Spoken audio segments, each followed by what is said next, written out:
Good morning, everybody, and welcome to the Best Agent Breakfast Show. I'm Charlie Lambden, the founder of Best Agent. It's Monday, the 27th of February, 2023. People don't move house because they want to make money. That's not people, that's investors doing that, right? People move house because they need to move. And they don't move house because of house prices. And for that reason, I just think that estate agents talking about house prices has become a distraction to what it is that you actually do. And I think that agents should be saying to people, I don't know what house prices are going to do in the future. That's not my job. My job is to get you moved. Either you need to move or you don't. If you need to move, I can help you. And if you take that approach, you don't need to try and puff the market up and go, it's going to go up. It doesn't matter. For people who just need a home to live, they just need to move. And at the moment, I think the market is losing transactions because movers have become terrified of moving. So when they just need to move. And of course, this makes life even harder for estate agents because you need transactions. And over the weekend, the news came out that Douglas and Gordon, the London estate agent, the very, very long-standing London estate agent, Douglas and Gordon, went into receivership administration. It's dead. Douglas and Gordon is no more.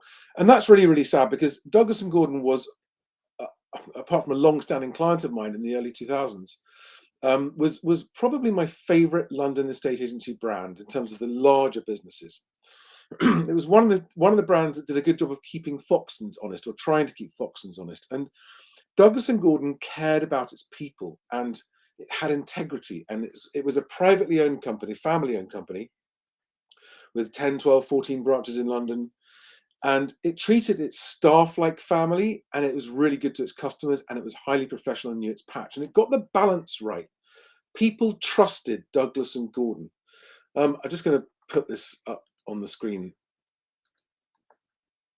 They were extraordinary people, and that's what made them. I mean, they were such a phenomenally successful estate agency in their day, until sadly, the guy who drove that growth, Ivor Dickinson, had to move on, and then they sold the business, and it became a corporate business where they do what all corporations do, which is they just sweated the assets, and it ended up being stripped out. Foxtons bought it, kept the lettings book, sold the sales business. That's now gone bust. And who wins? So my point is that it's so easy to lose sight of what estate agency is about. And honesty breeds trust, and trust makes it easier for you to win business, because most, but not all, people can actually sense when they're in the presence of someone that they can trust. One of the best individual agents I know is Murray Lee of Dreamview Estates in North London, and his advice is always be honest with your clients. And it isn't just because it's a good thing to do to other people to be honest with them. It actually makes your job easier. If you have to puff up your valuation and set unrealistic expectations to get business in the door, all you're doing is making what's an already difficult job even harder. Because how much harder is it going to be for you to get that property sold when you've helped set the seller's expectations incorrectly? I know a lot of the time it's the sellers themselves that set their expectations incorrectly, but in those instances, what you should do is say, I can't help you then. This is why it's bad practice that some listings managers are paid for the listing, because they don't care if it sells or not. Their job is to get the client signed into a sole agency contract. They get paid, move on, not the problem anymore. And that's not good. It's not good for movers, especially movers who need to move for life reasons. And so I've got this phrase, which is lie today, lose tomorrow. And I get that people who are working towards targets and commissions have got to get a deal today. You've got to get deals done today. And sometimes lying helps you get a deal done today, doesn't it? I mean, why would other people do it otherwise? They wouldn't do it for fun. And this is why there's such deep mistrust of estate agents. And on my Moving Home with Charlie channel, I am battling to get the message across that not all estate agents are the same, because I've been working with agents long enough to know that they are in the minority, but there are good, honest estate agents that can be trusted everywhere. Now, the problem is honesty doesn't pay in the short term. It only pays in the long term. So you get two kinds of rich estate agents. You get the ones who value their personal integrity and their sense of self and their self-respect to the point where they're not going to lie to anyone for anything, because they don't want to feel like someone that lies for a living. And of course, in the short term, that means that they're going to lose out. But gradually over time, they will start to build a reputation, a long-standing, reliable, concrete reputation that builds over time is that's someone that everybody trusts.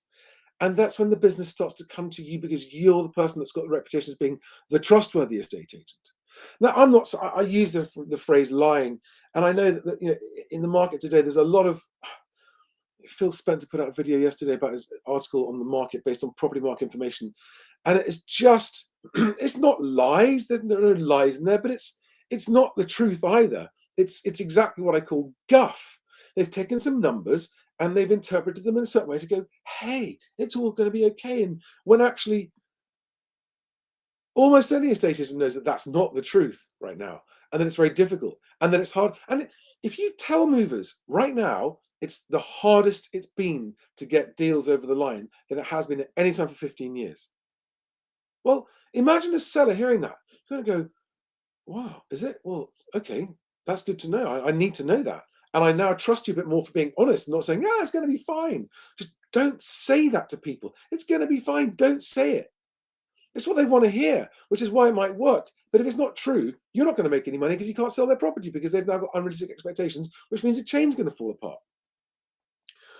Estate agency involves so much friction and it's so hard. And the public don't realize that, especially owner managed businesses, you're working for 6, 9, sometimes 12 months before you see a penny for the work that you've been doing. It's upfront work, upfront work, upfront work all the time. And only when property is complete do you actually receive your money. So why make it harder for yourself by telling people in your local market that everything's great when you know it's not, and just making a job harder if you do get instructions? Right now, the battle for instructions is, I think, a distraction. The battle should be for only looking for realistic sellers who need to move. They're the only ones you're going to earn money from anytime soon. Okay? Unrealistic sellers with unrealistic expectations on price and unrealistic expectations of how difficult it's going to be are just going to cost you work for months and months and months, and then probably fall through.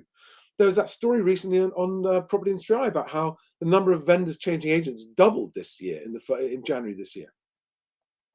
So because you effectively work for nothing unless a deal completes, you've got to be ruthless about who you'll spend your time with, because otherwise your chances of surviving, if it's going to be touch and go, are that much harder if you've got unrealistic clients. And being realistic with everyone and being universal. Don't tell buyers one thing and sellers another thing. You just put yourself in the middle and you're going to fall between stools and no one's going to trust you. Tell them both the same story. Tell them the truth. Just be factual. This is what the long-term best estate agents do, and it's why they survive and end up with really successful businesses. Now, I talk about Douglas and Gordon because they used to have that reputation. They used to have a reputation of, Foxtons was the company back in those days you couldn't trust and you didn't trust. You went with Foxtons because they gave you this wild overvaluation, and then some people got it. But a lot of people had to move agents to sell. Whereas Douglas and Gordon, you got looked after, and they took it very personally to lose an instruction. And all over the country, I have walked into estate agencies, large and small, where you just feel the difference in atmosphere almost as you walk in the door. It's a happy place. There's happy chat going on. There's just a sense of positivity. And then you go into some offices where you just feel this atmosphere of no one feels comfortable talking out loud. Just a bit of a negative atmosphere, which means that it just estate agency is hard enough already. You make it harder on yourselves. I heard some figures from Chris Watkins' stat show last week about how in one part of the country, Connells, which is the biggest brand in the country, is selling only 45% of what they list or something. You have to check that video for the figure, but it was a staggeringly low figure for the largest company. And there you got a corporation, it's the largest corporation in the industry, with the lowest success rate. Because, and that just tells you what you need to know. They've got people signing up with them to sell houses who aren't selling houses. They make money from selling mortgages and conveyancing, and they can make money from you even if they don't sell your house. And that's a classic case of being tricked into a company where, have they got the movers' best interests at heart? No, they haven't. In the same way that when Douglas and Gordon became corporate owned, No longer do they have the mover's best interests at heart. You will feel better about yourself and better about your customers and better about life in general if you don't take the short road of having to spin to get deals done. There's an old saying: easy choices, hard life. Hard choices, easy life. It's so true. It's an old Stoic saying from philosophers thousands of years ago. Think about that, because it's so, so true. And as the business of estate agency gets more and more difficult, and it's going to get more and more difficult, and I've already heard the first bullshit report about, oh, well, in the spring everything's going to pick up. there might be some activity more. I mean, more stuff coming onto the market without more buyers doesn't mean activity is picking up. It means there's more unsold stock. And on the best agent figures that came out over the weekend, we can, across England and Wales, we are continuing to see 4 new instructions coming on the market for every one that starts being shown as sold. What does that tell you? Just do the maths. Do the maths. I've gone way over my time, guys. Thank you, by the way. Lots and lots of new subscribers in the last few days, and a lot more viewers across all the different channels. I'm also, by the way, uploading this onto a podcast, so you can get the Best Agent Breakfast Show on Spotify, on Apple Podcasts, and a link on the Best Agent Linktree site as well. It's on Buzzsprout, so just look for Best Agent Estate Agency Podcast. You should find it. So for those of you who can't always watch it live or want to listen to it in the car, you can now get it on podcast. So immediately after this is finished, I'll download the audio, upload to the podcast, and it'll be within half an hour or so, it's available by podcast. If you're an estate agent watching for the first time, welcome. My job is I'm here to help estate agents, because helping estate agents helps movers too. And my mission is to help make moving easier for everyone and ultimately get a home for everybody. And estate agents are critical to that. And the ones that do it well change lives for the better, and the ones that don't change lives for the worst. So have a great day, changing people's lives, hopefully for the better. Thanks for watching, and tune in tomorrow. I'll see you then. Thanks, guys. Bye-bye.